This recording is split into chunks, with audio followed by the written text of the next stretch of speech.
Hello YouTube. काफ़ी समय के बाद वीडियो बन रही है। तो सबसे पहले तो आप सबको स्वतंत्रता दिवस की हार्दिक शुभकामनाएं। हैप्पी इंडिपेंडेंस डे सभी व्यूवर्स को। तो जैसा कि आपने थंबनेल में देख ही लिया होगा, कार्बन और कार्बन के कंपाउंड्स को हम लोग आज स्टडी करने जा रहे हैं काफ़ी डीप में। वैसे तो 10th क्लास का टॉपिक है कार्बन एंड इट्स कंपाउंड, लेकिन कार्बन के यूजेस 11th-12th क्लास के अंदर बहुत ज़्यादा होता है ना। जैसे ऑर्गेनिक केमिस्ट्री है, पूरी कार्बन के ऊपर डिपेंड है। और भी बहुत जगह कार्बन का यूज होता है। दुनिया में जितने भी कंपाउंड फॉर्म होते हैं, मोर देन 50-60% से ज़्यादा कार्बन की हेल्प से होते हैं। तो हम थोड़ा सा कार्बन को इंट्रोड्यूस करेंगे। कार्बन क्या होता है? देखो, कार्बन एक ऐसा एलिमेंट होता है, एलिमेंट में भी मेटल नॉन मेटल में आता है। तो ये किस में आता है? नॉन मेटल के अंदर आता है कार्बन। एलिमेंट क्या होता है? जैसे आपने कभी पुराने वाली वीडियो देखी हो या कभी खुद से सुना होगा, एलिमेंट क्या होते हैं? प्योर सब्सटेंस की टाइप होती है, जिसके अंदर एक ही एलिमेंट में एक ही तरह की कंपोजिशन, मतलब एक तरह के पार्टिकल से ही मिलके बना होता है, उसको बोला जाता है प्योर सब्सटेंस। और उसकी कैटेगरी के अंदर आता है एलिमेंट। ठीक है। नॉन मेटल होता है जिसका सिंबल क्या होता है? कैपिटल सी, जिसका एटॉमिक नंबर कितना होता है? 6 होता है, और एटॉमिक मास कितना होता है? 12 होता है। ये कार्बन है। कार्बन डेली लाइफ में बहुत जगह यूज होता है। कैसे यूज होता है? देखो, जैसे मैं बताता हूं। कार्बन को सबसे पहले कार्बन की फॉर्म से शुरू करते हैं। चलो, कार्बन की क्या क्या फॉर्म होती हैं। इस फॉर्म को केमिस्ट्री की लैंग्वेज में एलोट्रोप्स बोलते हैं। एलोट्रोप या एलोट्रोप्स, एलोट्रोप्स मतलब प्लूरल हो जाएगा। तो एलोट्रोप क्या होता है? किसी भी एलिमेंट की फिजिकल और केमिकल प्रॉपर्टी चेंज हो जाना डिफरेंट कंडीशंस के ऊपर। एक एग्जांपल देखो, मेरे पास दो मार्कर हैं। एक मार्कर को तो मैंने ठंडे फ्रिज में रख दिया है ना, और दूसरे मार्कर को मान लो मैंने धूप में रख दिया। तो थे तो मार्कर, मतलब एक ही तरह की चीज थी, मतलब कार्बन ही था दोनों केस में। कुछ दिन के बाद मैं देखता हूँ जो फ्रिज में रखा था कार्बन, वो तो मान लो एक एग्जांपल एप्पल बन गया, सेब बन गया। और जो धूप में रखा था वो मान लो फैन बन गया। एक एग्जांपल, मतलब एक ही चीज अलग अलग प्रॉपर्टी, फिजिकल और केमिकल प्रॉपर्टी लगने से अलग अलग फॉर्म्स को बनाना, उसको क्या कहते हैं? एलोट्रोप। तो कार्बन की क्या होते हैं? कार्बन की अलग अलग कंडीशन या सिचुएशन की वजह से कार्बन के जनरली तो 3 एलोट्रोप्स बनते हैं। क्या क्या बनता है? एक तो डायमंड बनता है, एक ग्रेफाइट बनता है, एक बनता है बकमिंस्टर फलरेंस, है ना। उसको हम लोग पढ़ते नहीं, बकमिंस्टर फलरेंस को। डायमंड और ग्रेफाइट को पढ़ते हैं हम लोग स्टडी के लिए, जो सिलेबस के हिसाब से है उसके अंदर डायमंड और ग्रेफाइट है। तो मैं ये कह सकता हूँ डायमंड और ग्रेफाइट कार्बन की ही टाइप होती है, या कार्बन के ही एलोट्रोप होते हैं। एलोट्रोप मतलब उसकी फॉर्म होना डिफरेंट कंडीशन के ऊपर। तो सबसे पहले हम लोग जानेंगे कि कार्बन के एलोट्रोप कैसे काम करते हैं, मतलब डायमंड और ग्रेफाइट को थोड़ा सा डिटेल में देखते हैं। देखो, डायमंड और ग्रेफाइट को पढ़ने से पहले एक चीज देख लो, कार्बन क्या होता है? कार्बन का एटॉमिक नंबर 6 होता है। तो 6 को इलेक्ट्रॉनिक कॉन्फ़िगरेशन के सेंस में फिल करेंगे तो कैसे करेंगे? 2 और 4, मतलब इसके वैलेंस इलेक्ट्रॉन कितने हैं? इसको वीई बोलते हैं, वैलेंस इलेक्ट्रॉन। वैलेंस इलेक्ट्रॉन 4 हैं। इसका मतलब क्या होगा? कार्बन, एक जो कार्बन है इसके पास 4 एक्स्ट्रा इलेक्ट्रॉन है। इसका मतलब ये 4 इलेक्ट्रॉन को शेयर कर सकता है या 4 इलेक्ट्रॉन ले सकता है। तो जो एक्सचेंज कर सकता है इलेक्ट्रॉन को, वो कितना कर सकता है? 4 इलेक्ट्रॉन ले भी सकता है, 4 इलेक्ट्रॉन दे भी सकता है। इसका मतलब कार्बन की जो वैलेंसी होगी वो क्या होगी? +-4। इसको केमिस्ट्री की लैंग्वेज में बोलते हैं टेट्रा वैलेंट। तो कार्बन के बारे में कोई पूछा जाए तो क्या हो गया? टेट्रावैलेंट। इसका मतलब कार्बन मैक्सिमम 4 दूसरे कार्बन के साथ फॉर्म कर सकता है, बॉन्ड बना सकता है, या दूसरे के साथ जुड़ सकता है। तो टेट्रावैलेंट को ध्यान रखना। ठीक है। अब देखो, चलो अब देखो, डायमंड के बारे में हमने देखा और ग्रेफाइट के बारे में, तो थोड़ा सा देख लेते हैं डायमंड। डायमंड तो सबने देखा होगा, हीरा। जैसे अपनी मम्मियाँ पापा जो भी अपने क्लोज होते हैं, रिश्तेदार तो नहीं कहते, मम्मी पापा ही कहते हैं मेरा बेटा हीरा है। तो डायमंड क्या होता है? सबसे हार्ड सब्सटेंस होता है, या सबसे हार्ड मटेरियल होता है। ठीक है। तो डायमंड कैसे बनता है वो देखते हैं एक बार। जो कार्बन है वो दूसरे कार्बन के साथ, अगर मान लो 4 कार्बन के साथ आपस में जुड़ा रहा होगा, तब जाके क्या बनता है, डायमंड बनता है।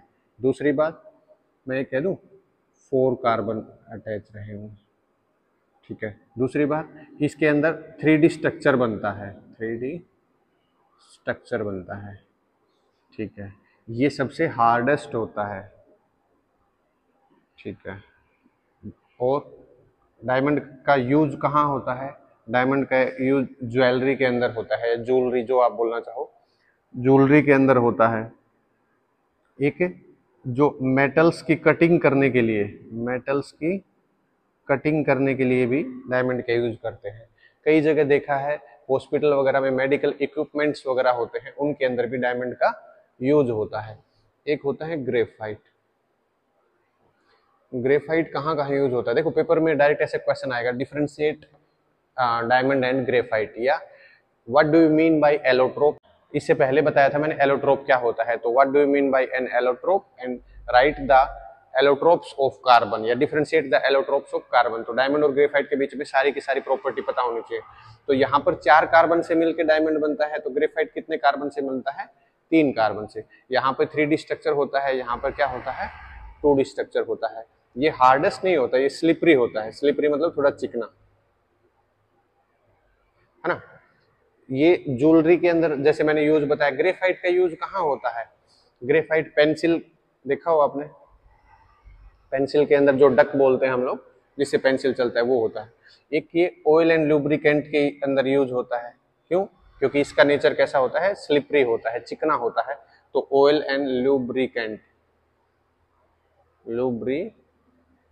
ऑयल एंड लुब्रिकेंट के अंदर देखो, मेटल क्या करते हैं, मेटल इलेक्ट्रिसिटी को कंडक्ट करते हैं, लेकिन ग्रेफाइट मतलब कार्बन की एक ऐसी टाइप है, कार्बन का ऐसा एलोट्रोप है जो मेटल नहीं है तब भी इलेक्ट्रिसिटी कंडक्ट करता है, ये इलेक्ट्रिसिटी को कंडक्ट नहीं करता, नो इलेक्ट्रिसिटी।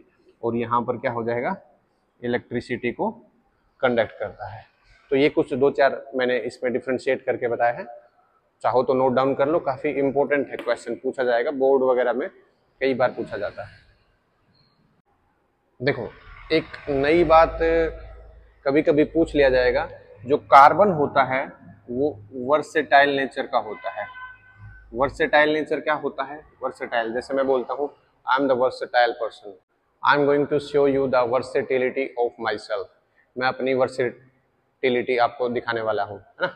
तो वर्सेटाइल क्या होता है, जो हर चीज में एक्सपर्ट हो, एक्सपर्ट मतलब काफी ज्यादा उसके अंदर स्किल्स हो। तो कार्बन के अंदर ऐसे क्या स्किल्स हैं उनको डिस्कस करने के लिए, या कार्बन को सब मेटल से, या मतलब कार्बन को सभी एलिमेंट से स्पेशल क्यों कहा गया है, मतलब उसका वर्सेटाइल नेचर ऐसा क्यों कहा गया है।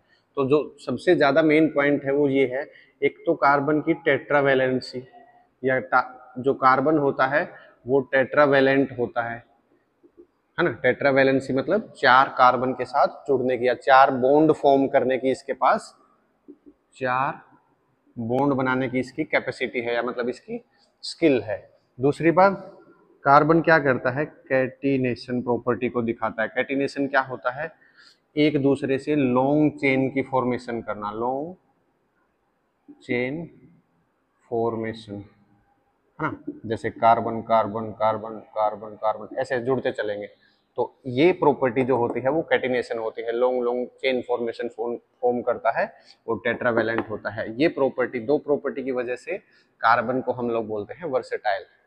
क्लियर। कभी कभी पूछ भी लेता है why carbon is versatile in nature, तो ये 2 पॉइंट आपको लिखने हैं। अब देखो जो कार्बन होता है उसका मैंने एटॉमिक नंबर आपको बता दिया 6 होता है। 6 को कैसे फिल करते हैं, 2 और 4। तो जो कार्बन बॉन्ड बनाता है, बॉन्ड मतलब एक दूसरे कंपाउंड को आपस में जोड़ने के लिए जो चीज बनती है उसको हम लोग बॉन्ड कहते हैं, इसी वजह से कंपाउंड बनते हैं। तो जो 2 तरह के बॉन्ड होते हैं मैंने आपको पढ़ाए हैं, होते तो ज्यादा भी हैं, मतलब मेटालिक बॉन्ड भी होता है, आयनिक बॉन्ड भी होता है, कोवलेंट बॉन्ड भी होता है, लेकिन मैंने जो आपको बेसिक बताए हैं 10th क्लास के हिसाब से वो 2 ही तरह के बताए हैं, आयनिक बॉन्ड, या दूसरा नाम इसका इलेक्ट्रोवैलेंट बॉन्ड, इलेक्ट्रोवैलेंट बॉन्ड, और दूसरा होता है कोवेलेंट बॉन्ड, है ना।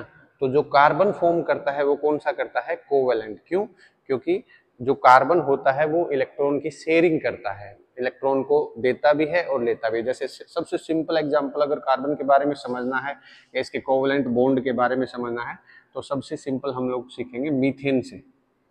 मीथेन क्या होता है थोड़ी देर में बताएंगे, वैसे तो मीथेन कैसे बना है, लेकिन मीथेन को एक बार वैसे जान लो। मीथेन क्या होता है, CH4। तो यहाँ पर क्या होगा, कार्बन, कार्बन के पास एक्स्ट्रा इलेक्ट्रॉन कितने हैं, 4, तो 4 इलेक्ट्रॉन को यहाँ पे एक बार लिख लो। और हाइड्रोजन कितने होंगे, 4 हाइड्रोजन, तो 4 हाइड्रोजन को यहाँ, हाइड्रोजन के पास कितना होता है, 1 होता है। देखो हाइड्रोजन को कितने चाहिए, 2 चाहिए, तो देखो हाइड्रोजन पूरा, हाइड्रोजन पूरा, हाइड्रोजन पूरा, हाइड्रोजन पूरा। अब कार्बन को कितने चाहिए, कार्बन को चाहिए 8, 4 तो इसके पास थे, 8। देखो ये सारे के सारे मैंने ब्लू पेन से जो मार्क करा है, 2 4 6 8, तो कार्बन का भी काम चल गया, और यहाँ पर इंडिविजुअली बात करूँ तो हाइड्रोजन का भी काम चल गया। इस तरह की जो कंपाउंड बनते हैं, इस तरह के जो बॉन्ड बनते हैं, इस टाइप के बॉन्ड्स को कहते हैं कोवेलेंट बॉन्ड। और इस तरह की बॉन्डिंग से जो कंपाउंड बनेंगे उनको बोलेंगे कोवेलेंट बॉन्ड्स। इलेक्ट्रोवेलेंट या आयनिक बॉन्ड किसको कहते हैं, जहां पर कंप्लीट ट्रांसफर ऑफ इलेक्ट्रॉन होता है। जैसे NaCl वाला एग्जांपल, Na और Cl कैसे करते हैं, Na के पास 1 इलेक्ट्रॉन एक्स्ट्रा होता है, 1 इलेक्ट्रॉन या देना चाहता है, और क्लोरीन 1 इलेक्ट्रॉन ले लेता है, तो Na और Cl यहाँ से इलेक्ट्रॉन का कंप्लीट ट्रांसफर हो गया। इस तरह से जो बॉन्ड बनता है उसको बोलते हैं आयनिक बॉन्ड या इलेक्ट्रोवेलेंट बॉन्ड। और इस तरह के प्रोसेस से जो, या इस बॉन्ड की वजह से जो भी कंपाउंड बनते हैं उनको बोलते हैं आयनिक बॉन्ड या आयनिक कंपाउंड्स। और इलेक्ट्रोवेलेंट कंपाउंड दोनों की बात है। नेक्स्ट जो टर्म हम लोग देखते हैं वो देखते हैं सैचुरेटेड और unsaturated carbon compounds. Carbon compounds, इसका मतलब क्या हुआ भाई, सैचुरेटेड और अनसैचुरेटेड कार्बन कंपाउंड्स का मतलब क्या हुआ। सैचुरेटेड कार्बन कंपाउंड वो होते हैं जहां पर कार्बन और कार्बन के बीच में सिंगल बॉन्ड बनता है, सिंगल बॉन्ड की फॉर्मेशन हो, और जो इसका नाम दिया जाएगा उस सेंस में इसको एल्केन बोला जाएगा, एल्केन। जैसे अभी मैंने आपको क्या बताया था, मीथेन, तो लास्ट में क्या था, एन, एन, तो यहाँ एल्केन की वजह से, मतलब इसका मतलब कार्बन और हाइड्रोजन जो थे उनके बीच में कैसा बॉन्ड रहा होगा, सिंगल बॉन्ड रहा होगा, इसलिए ये सैचुरेटेड का पार्ट हो गया। अनसैचुरेटेड का मतलब क्या होगा, जहां पर डबल बॉन्ड हो और ट्रिपल बॉन्ड हो। जहां डबल और ट्रिपल बॉन्ड की कैटेगरी आ जाए उसको क्या बोलते हैं, अनसैचुरेटेड कार्बन कंपाउंड। ठीक है, यहां पर जैसे सिंगल बॉन्ड के लिए एल्केन था, यहां डबल बॉन्ड के लिए क्या आ जाएगा, एल्कीन आ जाएगा, और ट्रिपल बॉन्ड के लिए क्या आ जाएगा, एल्काइन। ये ध्यान रखना, क्योंकि नोमेनक्लेचर है, IUPAC नेम वगैरह आएंगे, वहां पर आप लोगों को पता होना चाहिए सिंगल बॉन्ड के लिए क्या लगाऊंगा, डबल बॉन्ड के लिए, ट्रिपल बॉन्ड के लिए क्या क्या यूज हुआ। अब देखो जो जनरल फॉर्मूला होता है ये सबसे ज्यादा इंपॉर्टेंट होता है, जनरल फॉर्मूला। सिंगल बॉन्ड के लिए बोलो चाहे एल्केन के, देखो अब ध्यान रखना, कभी भी सिंगल बॉन्ड बोला जाए या एल्केन बोला जाए वो एक ही बात है। एल्केन के लिए जो फॉर्मूला है वो क्या हो जाएगा, CnH2n+2। ठीक है, अब डबल बॉन्ड एल्कीन के लिए क्या हो जाएगा, CnH2n, और एल्काइन के लिए, ट्रिपल बॉन्ड के लिए क्या हो जाएगा, CnH2n-2। इसका मतलब एक को याद कर लो, देखो इसको याद कर लिया मैंने, इसमें से 2 माइनस कर दो, 2 माइनस करूंगा तो ये 2 चला जाएगा, तो अगले केस में क्या बनेगा, CnH2n। ठीक है, CnH2n, और अगले में क्या होगा, इसमें से 2 माइनस करूंगा तो -2 आ जाएगा। देखो एग्जाम्पल लेते हैं, जैसे 2 कार्बन ले लिए, तो कार्बन यहाँ पर मतलब n की वैल्यू 2 होगी, तो C2 यहाँ पर क्या हो जाएगा, H के 2 दूनी 4, 4 और 2 6, मतलब C2H6। 2 कार्बन रहे होंगे वहां पर क्या बनेगा, H6। देखो एग्जाम्पल से देखते हैं, 2 कार्बन, देखो एक हाइड्रोजन, एक हाइड्रोजन, एक हाइड्रोजन, एक हाइड्रोजन, एक हाइड्रोजन, एक हाइड्रोजन, 1 2 3 4 5 6, मतलब 6 हाइड्रोजन और 2 कार्बन से सिंगल बॉन्ड लगाऊंगा तो ये बनेगा, है ना, इथेन बनेगा। अभी नाम मैं आपको सिखा नहीं रहा हूं कैसे क्या बनेगा, बस ये देखो 2 कार्बन अगर हाइड्रोजन के साथ सिंगल बॉन्ड बनाएंगे तो ये फॉर्मूला बनेगा। देखो अगर डबल बॉन्ड के साथ लूंगा तो क्या बनेगा, C2H4, C2H4 बनेगा कि नहीं बनेगा, तो C डबल बॉन्ड O, ये तो हो गए मतलब डबल बॉन्ड, तो ये क्या हो जाएगा, एक हाइड्रोजन एक हाइड्रोजन एक हाइड्रोजन एक हाइड्रोजन, इसका मतलब कार्बन के साथ सिर्फ 4 हाइड्रोजन लग सकते हैं, ये बन गया ये वाला केस। इसमें क्या बन जाएगा, ट्रिपल बॉन्ड, ठीक है। तो यहां पर क्या बनेगा, देखो C2 रखूंगा तो ये क्या बनेगा, C2 और H, दो दूनी चार, चार में से दो जाएंगे तो दो, इसका मतलब एक हाइड्रोजन और एक हाइड्रोजन, ये बन जाएगा एल्काइन का केस। देखो इस सारी की सारी रामायण को अगर मैं समराइज करूं एक ही लाइन में बताऊं तो देखो, कार्बन जो होता है ऐसे मान के चलो उसके पास 4 प्लग होते हैं, है ना, मतलब जहां जहां से दूसरा कोई भी एलिमेंट उससे अटैच हो सकता है। तो मैं कार्बन को ऐसे मानता हूं, कार्बन के पास 4 प्लग हैं, 4 सॉकेट लगा रखे हैं, 4 सॉकेट के ऊपर 4 अलग अलग आ सकते हैं। जैसे मान लो हाइड्रोजन का केस लिया तो 4 हाइड्रोजन, हर एक सॉकेट एक एलिमेंट को अटैच करने के लिए बता रहा है। अगर मान लो मैंने यहाँ पर डबल बॉन्ड लगा दिया, इसका मतलब मेरे 2 सॉकेट यूज हो गए, तो देखो कार्बन के 2 सॉकेट यहाँ यूज हो गए, 3 4 5, 5 तो नहीं होगा, इसका मतलब एक यहाँ से हट जाए, कोई भी हटा सकते हो, ये भी हटा सकते हो, ये भी हटा सकते हो, ये भी हटा सकते हो, वो कोई जरूरी नहीं है। देखो ये वाला केस देखो, कार्बन के पास 3 सॉकेट तो इसने यूज कर लिए, इस वाले कार्बन की बात कर रहा हूँ, 3 सॉकेट यूज हो गए तो एक ही सॉकेट बचा, अब इसको चाहिए यहाँ लगा दो, चाहिए यहाँ लगा दो, चाहिए यहाँ लगा दो, जो आपकी मन करे, लेकिन लगेगा एक ही हाइड्रोजन। दो में क्या है, देखो कार्बन के पास 4 सॉकेट थे, 2 तो ये यूज हो गए, एक ये बचा और एक ये बचा। सेम इसके साथ कार्बन के इसके 2 सॉकेट ये यूज हो गए, एक ये। सॉकेट का मतलब क्या है, इधर से कार्बन है उधर से कार्बन है, दोनों के डबल, देखो अगर 2 सॉकेट इसके यूज हुए तो 2 में 2 ही को तो प्लग को मतलब अटैच करूंगा ना, तो 2 इसके यूज हुए तो 2 इसके यूज हुए हैं, सेम वाली वो वाली बात है। तो जो खाली बच गया उतने हाइड्रोजन को मैं अटैच कर दूंगा। ये कहानी है सैचुरेटेड और अनसैचुरेटेड कार्बन कंपाउंड्स की, ये काफी ज्यादा नोमेनक्लेचर वगैरह के अंदर यूज होते हैं। अभी हम इससे आगे वाले टॉपिक आएंगे उसमें देखेंगे कि सैचुरेटेड का मतलब ऑर्गेनिक केमिस्ट्री के अंदर यूज कहाँ है। चलो चलो अब हम नेक्स्ट एक इंपॉर्टेंट चीज देखने वाले हैं इसी से रिलेटेड, कार्बन से रिलेटेड, मतलब नंबर ऑफ कार्बन्स बढ़ते जाएंगे, या मतलब नंबर ऑफ कार्बन्स कितने होंगे तो हम उनके नेमिंग कैसे करेंगे। अगर देखो चलो इसको लिख लेते हैं, नंबर ऑफ कार्बन, टॉपिक का नाम यही लिख देते हैं, नंबर ऑफ कार्बन, है ना। अगर एक कार्बन रहा होगा, कार्बन कितना है, एक कार्बन है, तो मैं क्या करूंगा, एक कार्बन के साथ कितने हाइड्रोजन अटैच हो जाएंगे भाई, 4 हाइड्रोजन अटैच हो जाएंगे। तो इस केस में एक कार्बन को मैं क्या नाम दूंगा, मिथ, है ना, मैथ भी बोल देते हैं, मिथ भी बोल देते हैं। और सिंगल बॉन्ड बने हैं सारे के सारे, तो मैंने क्या बताया था, सिंगल बॉन्ड वाला केस क्या था, एल्केन वाला था, तो इसका नाम कहां से आया, मीथेन, यहां से आया। देखो कार्बन अगर 2 रहे होंगे तो इसका मतलब क्या है, मैं सारे केस ऐसे ही ले रहा हूं जिसमें आप लोगों को समझने में आसानी हो। देखो एक 2 कार्बन है, 2 और 2 4, 2 6 हाइड्रोजन है, 2 कार्बन को क्या बोलते हैं, इथेन। मैं सिंगल बॉन्ड ले रहा हूँ सारे के सारे, डबल बॉन्ड नहीं बना रहा हूँ। कार्बन 3 हो जाएगा तो क्या हो जाएगा, देखो 1 2 3,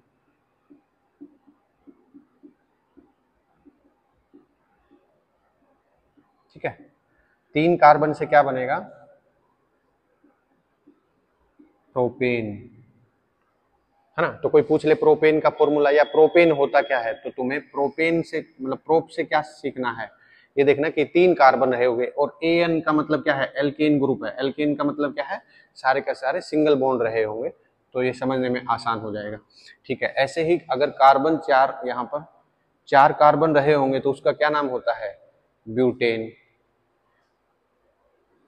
5 कार्बन को क्या कहते हैं, पेंटेन। अब ये मत कहना सर 5 कार्बन से क्या हमेशा एन बनेगा, इन भी तो बन सकता है, वो वाला केस अलग है, बस मैं नेमिंग बता रहा हूँ कि स्टार्टिंग में इनको कैसे प्रीफिक्स कैसे लगाए जाते हैं, सफिक्स प्रीफिक्स का अभी खेल आएगा। 6 कार्बन को क्या बोलते हैं, हेक्स या हेक्सेन। 7 को 2 नाम बोलते हैं, हेप्ट और सेप्ट, और आगे एन।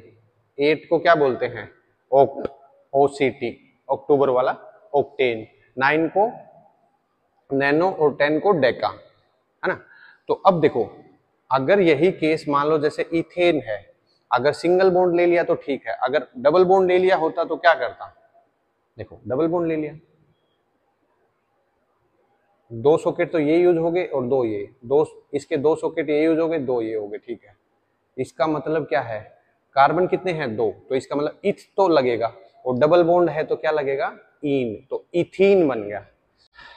देखो जैसे मान लो पेंटीन का बनाना अपने को, पेंटीन, पेंटीन, पेंट मतलब क्या हो गया, 5 कार्बन, तो 5 कार्बन ले लो, डबल बॉन्ड के साथ बनाना है तो पेंटीन, देखो इन लगा है, इसका मतलब क्या है, अनसेचुरेटेड की टाइप आ जाएगी, अनसेचुरेटेड की टाइप में क्या आता है, CnH2n, तो 5 कार्बन है तो 5 तो C5 और H कितना हो जाएगा, H10 हो जाएगा। तो 10 हाइड्रोजन लगाने अपने को, कहाँ लगेंगे, 1 2 3 4 5 6 7 8 9 10 हाइड्रोजन हो गए कि नहीं हो गए। तो हमें पहले जो वर्ड है इससे तो ये चेक करना है नंबर ऑफ कार्बन कितने हैं, और बाद में जो लिखा है इससे हमें बताना है कि उसके अंदर कैसी बॉन्डिंग रही होगी, कैसी फॉर्मेशन रही होगी। तो इस तरह से नंबर ऑफ कार्बन से, तो इसको एक दो बार माइंड में रिवाइज कर लो। एक को क्या बोलते हैं, मिथ बोलते हैं, दो को इथ बोलते हैं, तीन को प्रोप, 4 को ब्यूट, 5 को पेंट, 6 को हेक्स, 7 को हेप्ट, 8 को ओक, 9 को नैन या नैनो, और 10 को डेक या डेका, डेकेन वगैरह, डेकीन, डेकाइन, है ना, ठीक है। इसी में देखो अगर मान लो कोई रैंडम ऐसे बोल दे ब्यूटाइन का फॉर्मूला बनाओ, है ना, ब्यूटाइन, तो मुझे नहीं पता कैसे बनेगा, पहले मैं नाम देखूंगा, ब्यूट, ब्यूट का मतलब 4 कार्बन है भाई, ठीक है। और आइन, आइन का मतलब क्या है, अनसेचुरेटेड है, मतलब ट्रिपल बॉन्ड बना होगा। अनसेचुरेटेड का फॉर्मूला क्या होता है, CnH2n-2, तो 4 रखूंगा तो देखो ये तो C4 और 4 दूनी 8, 8 में से 2 जाएगा तो 6, इसका मतलब सॉरी हाइड्रोजन कितने हो जाएंगे, 6 हो जाएंगे, तो ट्रिपल बॉन्ड लगा दिया, ठीक है, 6 हाइड्रोजन लगाने हैं। इसके पास 3 यूज हो गए तो इसके पास 1 बचा, 3 और 1 ये 4 पूरे हो गए, तो 1 हाइड्रोजन, 2 3 4 5 6, तो इसका मतलब ये जो फॉर्मूला बनेगा इसके पास सारे के सारे हाइड्रोजन, ये क्या बनेगा, ब्यूटाइन का फॉर्मूला बन जाएगा। तो नेमिंग और साथ में बॉन्डिंग ये ध्यान रखना, 2-3 बार प्रैक्टिस करो हो जाएगा। चलो देखो एक काम की चीज देखते हैं, जो पूरी की पूरी ऑर्गेनिक केमिस्ट्री का बेस जहां से बनता है उस चीज को देखते हैं एक बार। उसका नाम है फंक्शनल ग्रुप, फंक्शनल ग्रुप। इसका मतलब क्या हुआ कि किसी भी कंपाउंड के अंदर, किसी भी कंपाउंड के अंदर कुछ मॉलिक्यूल बोलो या ग्रुप ऑफ एटम्स बोलो, उसको ऐड करने से सारे के सारे कंपाउंड की प्रॉपर्टी चेंज हो जाती है, उसको बोलते हैं हम लोग फंक्शनल ग्रुप। तो ये किस बात पे डिपेंड करता है, ये करता है हेटेरो एटम पे, है ना, हेटेरो एटम मतलब जो ज्यादा जिसका रोल होता है। तो दो तरह की कैटेगरी हम लोग बनाते हैं हेटेरो एटम में, एक तो जैसे हेलो एल्केन्स जिसको बोलते हैं, क्लोरीन, ब्रोमीन, आयोडीन, और एक होता है फ्लोरीन।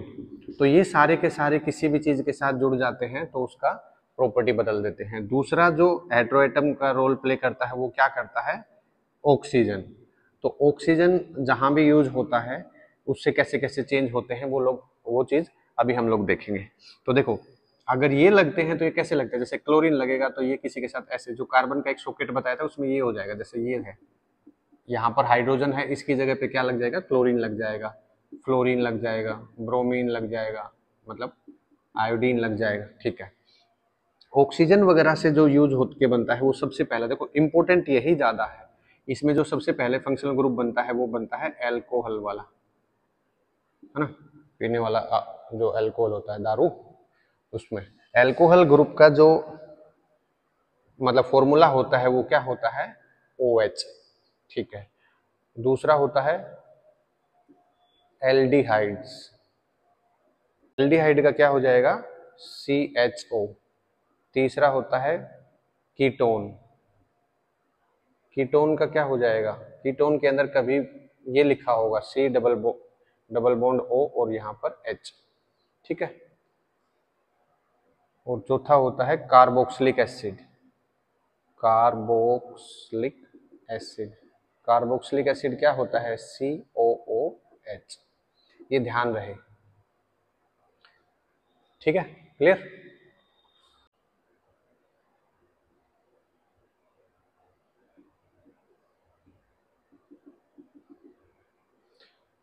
होमोलोगस सीरीज क्या होती है? होमोलोगस सीरीज एक ऐसी चेन होती है, ग्रुप ऑफ कंपाउंड होते हैं जिनके अंदर CH2 या मिथाइलिन ग्रुप का गैप होता है। लाइक हर एक एलिमेंट का दूसरे एलिमेंट से CH2 का डिफरेंस होता है, जैसे CH2 और C2H4 C3H6, इन सब के अंदर क्या है? CH2 का गैप है कि नहीं है? इस तरह की जो एलिमेंट की या कंपाउंड की सीरीज बनेगी उस सीरीज को क्या कहते हैं? होमोलोगस सीरीज कहते हैं। देखो, जो अल्कोहल मैंने फंक्शनल ग्रुप बताया है, इसका जो फॉर्मूला होता है वो क्या होता है? OH। ए सॉकेट लगी है, यहाँ से कार्बन से अटैच हो जाएगा। एल्डिहाइड का क्या होता है? CHO, जैसे मैंने बताया था आपको, ठीक है। ये क्या होता है? Ketone, C double bond O, ये वाला कीटोन का हो जाएगा। कार्बोक्सिलिक एसिड क्या हो जाएगा? COOH बोलो चाहे इसकी फॉर्मूले के सेंस में बोलो, दोनों एक ही बात है, ठीक है। तो आई होप फंक्शनल ग्रुप आप लोगों के क्लियर हो गए होंगे, ठीक है। चलो अब देखो, जैसे कभी कभी क्या होता है, क्वेश्चन सीधा सीधा ऐसे ये पूछा जाएगा, right the structure of butanal, है ना, ब्यूटेनल, ब्यूटेनॉल, कुछ ऐसा, है ना। तो अब हमें इसका स्ट्रक्चर बनाना है, इसका हमें डायग्राम बनाना है एक तरह से, कैसे कार्बन किसके साथ कैसे अटैच है। तो मैंने अभी आपको थोड़ी देर पहले बताया था, सबसे पहले हम लोग यहाँ से देखेंगे कि नंबर ऑफ कार्बन्स कितने हैं। ब्यूट का मतलब कितना है? 4 कार्बन रहे होंगे। पहले एक केस को देख लेते हैं, ब्यूटेनल। अल वाली जो कैटेगरी होती है, AL, अल, एल या अल, हाँ, अल है ये, तो ये किसकी कैटेगरी है? एल्डिहाइड की कैटेगरी है। एल्डिहाइड का फॉर्मूला अभी क्या बताया था मैंने? ये लगा होता है CHO। तो एक कार्बन के साथ क्या होगा? डबल बॉन्ड ऑक्सीजन, और ये क्या होगा? Hydrogen, hydrogen, hydrogen, hydrogen, hydrogen, hydrogen, hydrogen, hydrogen, ठीक है। तो ये वाला केस किसका बन जाएगा? ब्यूटेनल का। अगर ये पूछा जाए ब्यूटेनोल का, नोल OL लगा है लास्ट में, तो इसका मतलब एल्कोहल का फंक्शनल ग्रुप लगा होगा। ब्यूट का मतलब 4 कार्बन ले लो, 4 कार्बन, लास्ट में क्या लगाना है? एक सॉकेट के अंदर OH लगा दो, बाकी सारे के सारे हाइड्रोजन लगा दो, ये ब्यूटेनल हो जाएगा। सेम ऐसे ही मान लो पेंट के बारे में पूछा जाए, हैग्स के बारे में पूछा जाए तो बता देंगे, ठीक है। अब इसी में देखो ओइक एसिड वाला भी देख लो, ब्यूटेनोइक एसिड, है ना। ब्यूटेनोइक का कैसे बनाएंगे? ओइक लगा है, सबसे पहले हमें क्या देखना है? नंबर ऑफ कार्बन देखने हैं, ठीक है। ओइक लगा है, इसका मतलब C डबल बॉन्ड O और क्या है? OH, है ना। 2 3 4 इसके सॉकेट पूरे हो गए, ब्यूटेनोइक एसिड। सबसे पहले चेक करेंगे हम इथ की वजह से हम देखेंगे नंबर ऑफ कार्बन्स कितने हैं। तो नंबर ऑफ कार्बन्स कितने हैं भाई? 2 हैं। ओइक एसिड है मतलब कार्बोक्सिलिक एसिड है। कार्बोक्सिलिक एसिड का जो फंक्शनल ग्रुप बनाता है वो क्या बनाता है? ये बनाता है। तो ये क्या बना देंगे? C डबल बॉन्ड O और लास्ट में क्या बना देंगे? H। ये इंपॉर्टेंट क्वेश्चंस हैं, डायरेक्ट पेपर में आते हैं, इसीलिए मैं आपको बता रहा हूँ, ठीक है। तो इसका इथेनोइक का हो जाएगा। अब देखेंगे ब्यूटेनोल। ब्यूट का मतलब क्या है? नंबर ऑफ कार्बन्स कितने हैं? 4 हैं। और ओन का मतलब क्या है? कीटोन ग्रुप लगा है। कीटोन ग्रुप क्या कहता है? ठीक है, ऐसा कीटोन ग्रुप। तो इसका मतलब कीटोन ग्रुप लगाऊंगा मैं यहाँ पर, कैसे लगाऊंगा? कीटोन ग्रुप लग गया यहाँ पर कार्बन को,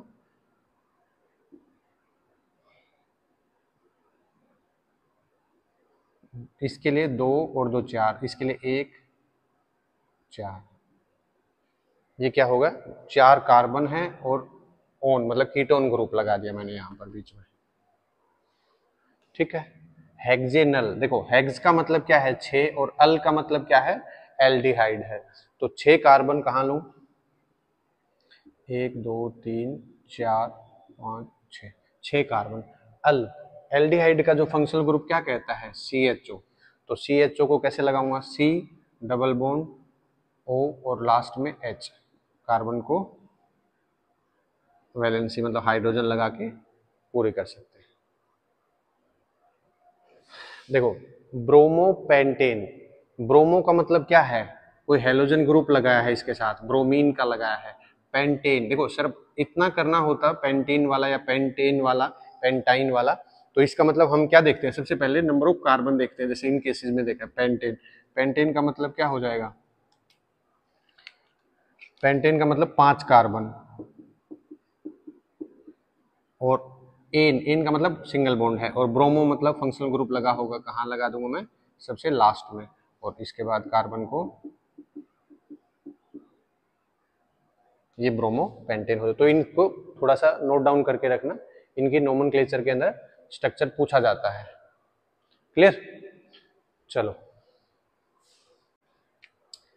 देखो एक टॉपिक और आता है इसके अंदर, आइसोमेरिज्म, है ना। आइसोमेरिज्म या आइसोमरिज्म क्या होता है, आइसोमरिज्म एक ऐसी प्रॉपर्टी होती है किसी भी कंपाउंड की जहां पर मोलिकुलर फॉर्मूला तो सेम होता है, मोलिकुलर फॉर्मूला मतलब नंबर ऑफ मोलिक्यूल कार्बन वगैरह होते हैं वो सेम होता है, लेकिन स्ट्रक्चर अलग हो जाता है, मतलब स्ट्रक्चरल फॉर्मूला क्या हो जाएगा, डिफरेंट हो जाएगा। जैसे देखो, जैसे मान लो एक सिंपल एग्जांपल लेते हैं हम लोग, ब्यूटेन का लेते हैं, सिंपल ब्यूटेन, ब्यूटेन मतलब 4 कार्बन है और एन मतलब सिंगल बॉन्ड रहे होंगे, तो मैं कैसे लिख सकता हूं, ब्यूटेन को ऐसे लिख सकता हूं, ठीक है। इसी ब्यूटेन को मैं अगर ऐसे लिखूं,